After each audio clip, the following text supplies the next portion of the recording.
उस अमराई में सावन के लगते ही झूला पड़ जाता और विजयादशमी तक पड़ा रहता। शाम सुबह तो बालक बालिकाएं और रात में अधिकतर युवतियां उस झूले की शोभा बढ़ाती। यह उन दिनों की बात है जब सत्याग्रह आंदोलन अपने पूर्ण विकास पर था। सारे भारतवर्ष में सम्राग्नि धधक रही थी।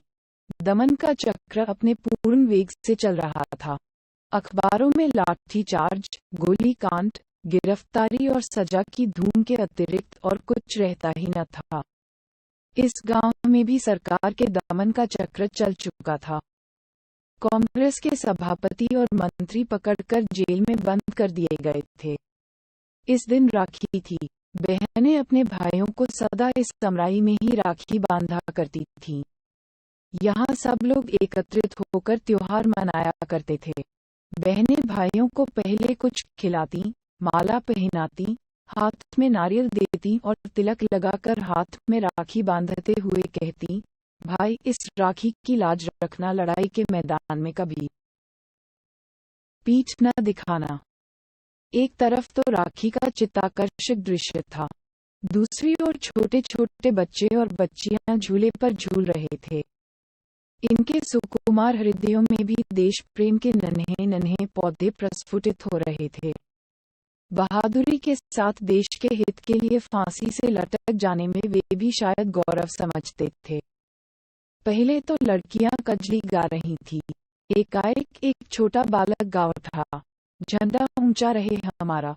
फिर क्या था, सब बच्चे कजली बजली तो गए भूल और लगे चिल्लाने, झंडा ऊंचा रहे हमारा। इसकी खबर ठाकुर साहब के पास पहुंची। अमराई उन्हीं की थी। अभी 3 ही महीने पहले वे राय साहिब हुए थे। ऑनरी मजिस्ट्रेट वो थे ही, और थे सरकार के बड़े भारी खैरख्वाह। जब उन्होंने सुना कि अमराई तो असहयोगियों का अड्डा बन गई है, प्रायः इस प्रकार वहां रोज ही होता है, तो वे बड़े घबराए, फौरन घोड़ा कसवा कर अमराई की ओर चल पड़े। किंतु उनके पहुंचने के पहले ही वहां पुलिस भी पहुंच चुकी थी। ठाकुर साहब को देखते ही दरोगा नियामत अली ने बिगड़कर कहा, ठाकुर साहब, आपसे तो हमें ऐसी उम्मीद न थी। मालूम होता है कि आप भी उन्हीं में से हैं।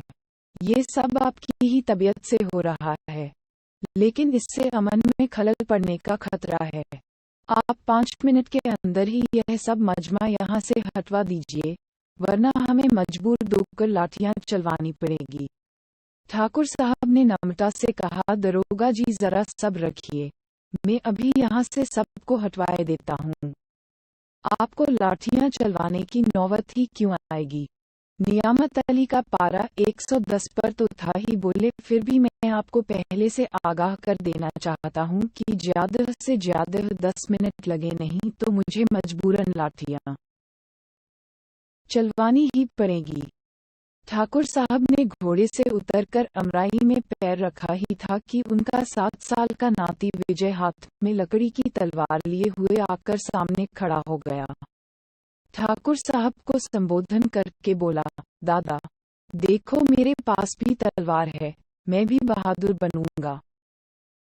इतने ही में उसकी बड़ी बहन कांति, जिसकी उम्र करीब 9 साल की थी, धानी रंग की साड़ी पहने आकर ठाकुर साहब से बोली, दादा ये विजय लकड़ी की तलवार लेकर बड़े बहादुर बनने चले हैं। मैं तो दादा स्वराज का काम करूंगी और चरखा चला चला कर देश को आजाद कर दूंगी। फिर दादा बतलाओ, मैं बहादुर बनूंगी कि ये लकड़ी की तलवार वाले। विजय की तलवार का पहला वार कांति पर ही हुआ। उसने कांति की ओर गुस्से से देखते हुए कहा, देख लेना, किसी दिन फांसी पर न लटक जाऊं तो कहना।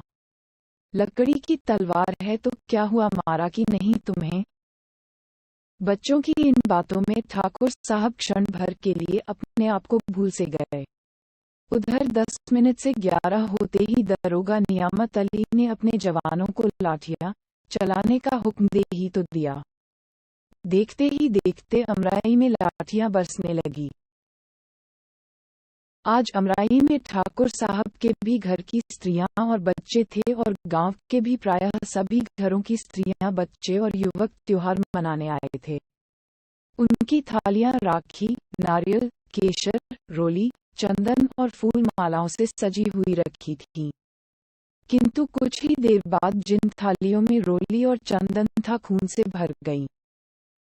जब पुलिस मजमे को तितर बितर करके चली गई तो देखा गया कि घायलों की संख्या करीब 30 की थी, जिनमें अधिकतर बच्चे, कुछ स्त्रियां और 8-7 युवक थे।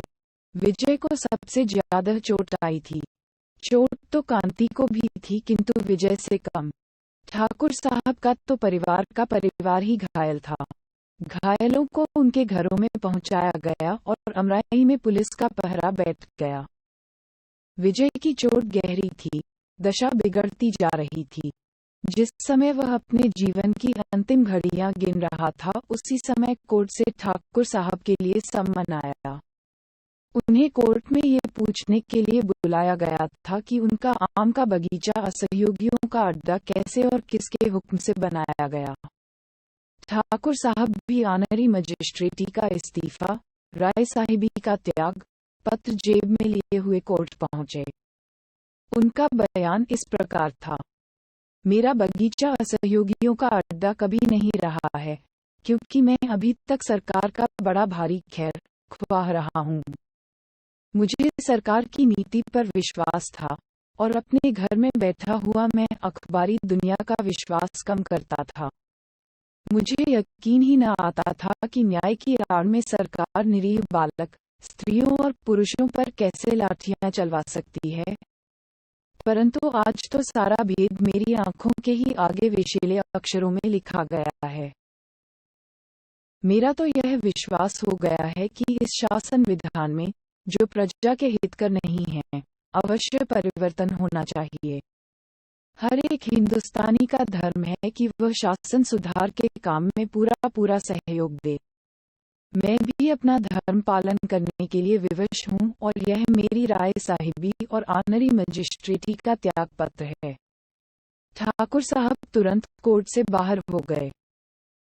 दूसरे हो दिन से उस अमराई में रोज ही कुछ आदमी राष्ट्रीय गाने गाते हुए गिरफ्तार होते और 60 साल के बूढ़े ठाकुर साहब को सरकार के इतने दिन की खैर ख्वाही के पुरस्कार स्वरूप 6 महीने की सख्त सजा और 500 का जुर्माना हुआ। जुर्माने में उनकी अमराई नीलाम कर ली गई। जहां हर साल बरसात में बच्चे झूला झूलते थे, वहीं पर पुलिस के जवानों के रहने के लिए पुलिस चौकी बनने लगी।